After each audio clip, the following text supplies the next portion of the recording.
And now,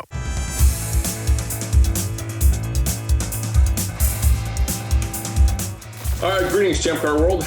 It is time for another one of your President's Bravo flag videos. Hopefully, a few of you have actually Googled the joke in the Bravo flag videos, and it's lingering attachment to the videos that our previous president used to run. So, hope you guys are enjoying these things. I try to push them out, at least every couple of months or so, just to stay in touch with you guys and kind of let you know a little behind the scenes of what's going on.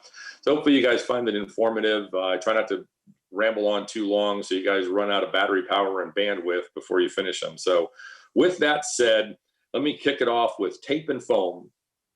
I have to honestly say that after working for ChampCar as long as I have and having this job for a year, I can honestly say that I never in my life thought that I would be doing a video where I was discussing tape and foam. And yet here I am talking about tape and foam because some of you guys are really, really, really creative. So here we are talking about tape and foam. The short answer is no more free tape and foam across the board on things. All right, so let me dig down into the details a little bit. You guys can probably guess there's a couple of cars out there that had some pretty significant panels and parts and other things that were essentially made out of tape. It actually really wasn't tape. It wasn't like it was made out of duct tape that you go down to the big box store and get. It was pretty high-end, fabric-y kind of material. It wasn't terrible. It wasn't off the hook. They're pretty big parts, pretty significant parts. And they were free. And to another team's credit, a very, very highly developed team contacted our tech department and gave us a heads up on what they were planning on doing with essentially foam and tape. And thankfully, they did reach out to us in advance. That was very nice of them. But we took a look at what they were doing, or at least what they were proposing to do. And we realized that we had to kind of draw the line at tape and foam. And one of the things I've said from the very beginning of my tenure here was we were going to enforce the rule book as it was written. And if you look at the rule book carefully, while it does say tape is free, it does say use to attach, right? So attaching things together, not making stuff completely out of it. Tape is used to attach things. So short version is tape and foam, no more free stuff. In fact, you shouldn't be making anything out of foam, but I swear I'm not making the foam part of this up. If you got anything foam on your car, it should be used to secure the panels as far as fireproofing, and it should be the fire-resistant foam. I really don't want you guys turning your cars into a candle wick with, over-the-shelf, big box foam type stuff. More information, more details on this is available on the knowledge base on the tech desk online. Our tech director, Ray Frank, what did I start calling him? The technical compliance officer, I think is or the chief technical officer. We've been throwing around names for that, but I think chief technical officer is going to be a good one. That's going to stick.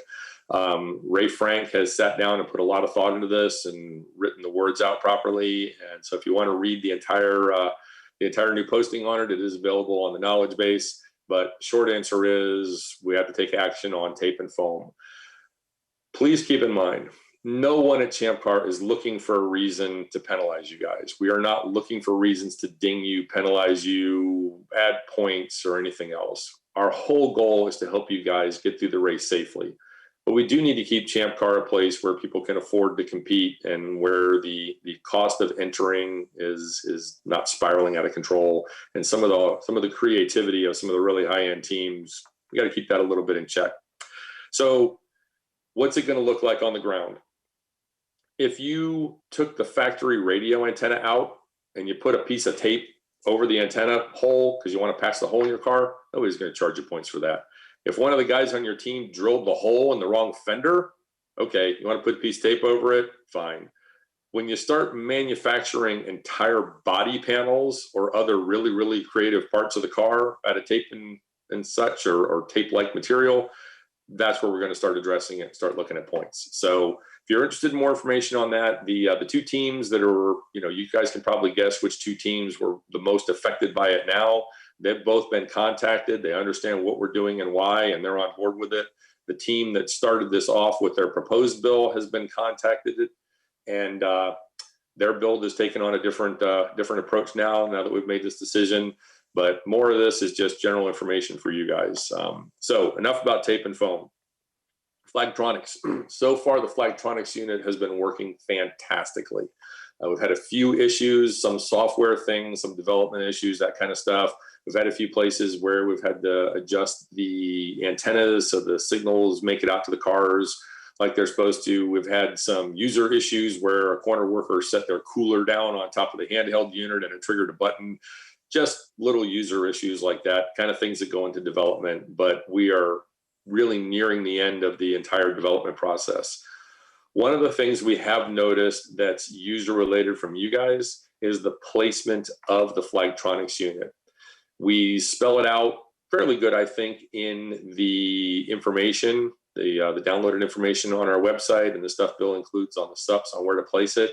But I can't stress enough the need to put that thing right up somewhere where the driver can see it. We've had some cases where it's set down over on the side by the A-pillar, or it's set off over on the right near the gauges, someplace where the driver thinks they're going to look at it from time to time, and they don't. They just don't see it. So you really need to mount that thing somewhere right up top, somewhere right in line with your gauges, someplace that when the color condition on the Flagtronics unit changes, it pops into the driver's peripheral view and they know there's been a change and they're able to pay attention to it. So other than those little details, it seems to be working great. We're going to haul the whole system out here to California in a couple of weeks and try it out there at Laguna Seca. But overall, the system's been fantastic. They are available for sale. They will become mandatory sometime next year. We're aiming for the summer, and really when it becomes mandatory will be predicated on when we have enough units at the race to be able to make sure we put one in every car. Right now, they are still free while you borrow it. Like I said, they are available for sale, but they're free at the racetrack. There's literally zero reason not to run one. You need a 12-volt power supply from either a cigarette lighter or a USB plug. If you don't have that, Flagtronics guys are actually bringing cigarette lighter mounts along with them, so you can pick one up from them, wire it to the 12 volts, and power up the unit. So more information on that as we get into 2022, but the development of 2021 has gone really well, and we're really, really pleased with how it's working. The elections are coming up. Please take some time to review your potential board members. We have several seats available. It is your club, right? This is a member-owned club. It's your club, and elect the people that you want to represent you on your board of directors. So they're open right now. If you didn't know that, pop over to the forum. There's some bios and other information on the forum and on our website. Read through them and select who you would like to represent you on your board of directors for the next couple of years. The schedule is up. We talked about this a couple times. I don't think Bill has made the registration page live on our website, but the schedule itself is up on the forum. Most of the dates are 100% locked in. There are a couple of tracks that you're probably looking for in the March, April area that are not locked in. And frankly, there's a few that we haven't even been to this year yet that we have not locked in for 2022, but you can expect those dates to be the same.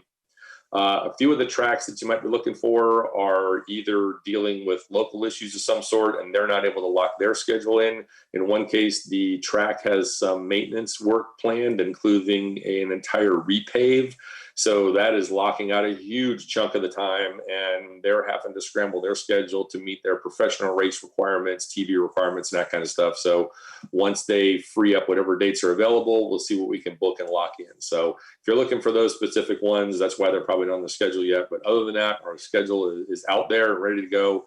And as soon as Bill stops for a day on his cross-country road trip, he'll get up on the registration page and you can start signing up for the races. Last thing, Pauly asked me to remind you guys of this, and it was a really good idea. If you haven't seen it already, this guy named Randy Pobst, some of you should have heard from him. Apparently he's an old-time has-been of some sort. Some guy who used to drive cars. I don't know. I say that kiddingly because Randy's one of my very good friends and I like him a lot. But Randy is perhaps the most involved guy in our series that comes with an honest-to-God, true pro racing winning background. He's a former factory driver for several different manufacturers. He's run with privateer teams, and he has got a mountain of experience. If you've ever read anything about motorsports, you've probably read an article or at least a contribution from Randy Pobst. Randy Pobst sat down recently with Pauly, and they went over some passing stuff.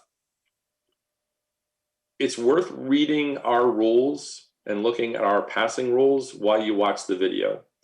If you haven't seen it yet, there's a link to it on our forum. It's available on our YouTube page. It's available on our ChampCar website. And I think Pauly might even have a link to it on our YouTube presence somewhere. But if you look around anywhere on the internet for the ChampCar Randy Pobst video, you'll find it. It's pretty advanced. My hope is that as you watch it, if you're a really, really seasoned and experienced racer, you'll nod your head and go, oh yeah, okay, I see where he's going. If you're relatively new to ChampCar, new to wheel-to-wheel racing, you might hear some of the concepts that Randy's talking about and think, I don't get it. I'm not sure what he's talking about. And then as you race a little, you'll realize, oh, that's what he meant. And then you'll go back and you watch the video again, and you take a little bit more away from it each time you watch it.